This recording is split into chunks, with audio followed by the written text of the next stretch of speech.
മിഷനറിയായി 60 വർഷം പിന്നിടുകയാണ് ചാന്താരൂപതയിലെ father James Kurisseri. ഒരുപക്ഷെ മലയാള വൈദികരിൽ അത്യപൂർവമായ സംഭവം. 1964 കാലങ്ങളിലാണ് ജെയിംസ് കുരിശ്ശേരി അച്ഛൻ ചാന്തയിൽ ആദ്യമായി എത്തുന്നത്.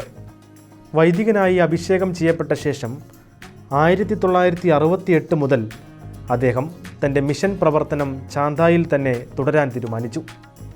ഇതിൻ്റെ ഭാഗമായി വിവിധ ഇടവകകളിലും സ്ഥാപനങ്ങളിലും സേവനം ചെയ്തു.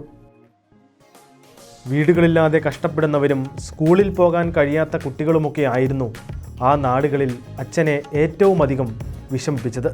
ഇതിനെന്തെങ്കിലും ഒരു പരിഹാരം കണ്ടെത്തണമെന്നായിരുന്നു അച്ഛൻ്റെ ആ നാളുകളിലെ പ്രാർത്ഥന.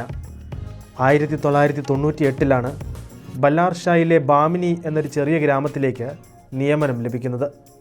ഇവിടെ ആബേലച്ചൻ്റെ മാതൃകയിൽ അദ്ദേഹം ഗ്രാമീണരായ കുട്ടികൾക്ക് വേണ്ടി കാലനികേതൻ എന്നൊരു പ്രസ്ഥാനം തുടങ്ങി. അതോടൊപ്പം ആ വില്ലേജിനെ ദത്തെടുത്ത് അവിടെ 15 വർഷം കൊണ്ട് 200-ലധികം വീടുകൾ പണി കഴിപ്പിച്ചു. ഒരു കമ്മ്യൂണിറ്റി റീക്രിയേഷൻ ഹാളും നിർമ്മിച്ചു. പാവപ്പെട്ട പെൺകുട്ടികളുടെ പഠനം, വിവാഹം തുടങ്ങിയ ആവശ്യങ്ങൾക്കായി ഒരു തുക ബാങ്കിൽ ഫിക്സഡായി നിക്ഷേപിച്ചു.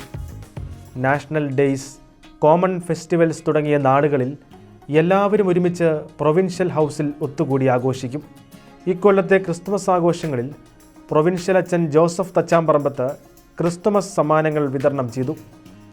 ഗ്രാമീണ ജീവിത ശൈലിയിലും ലാളിത്യത്തിലും യേശുവിനെ നൽകാൻ അച്ഛൻ അങ്ങേയറ്റം പരിശ്രമിക്കുന്നു. അവരിലേറെ പേരും ആ യേശുവിനെ ഹൃദയത്തിലേറ്റിയിരിക്കുന്നു. ചാന്താരൂപതയുടെ മുൻ ബിഷപ്പ് വിജയാനന്ദിൻ്റെ ബാച്യകാരൻ കൂടിയാണ് ജെയിംസ് അച്ഛൻ. ഗ്രാമീണ ഭാഷകൾ അനായാസം കൈകാര്യം ചെയ്യുന്ന അച്ഛൻ്റെ പ്രവർത്തനങ്ങളെ എല്ലാവരും ആദരവോടെയാണ് കാണുന്നത്.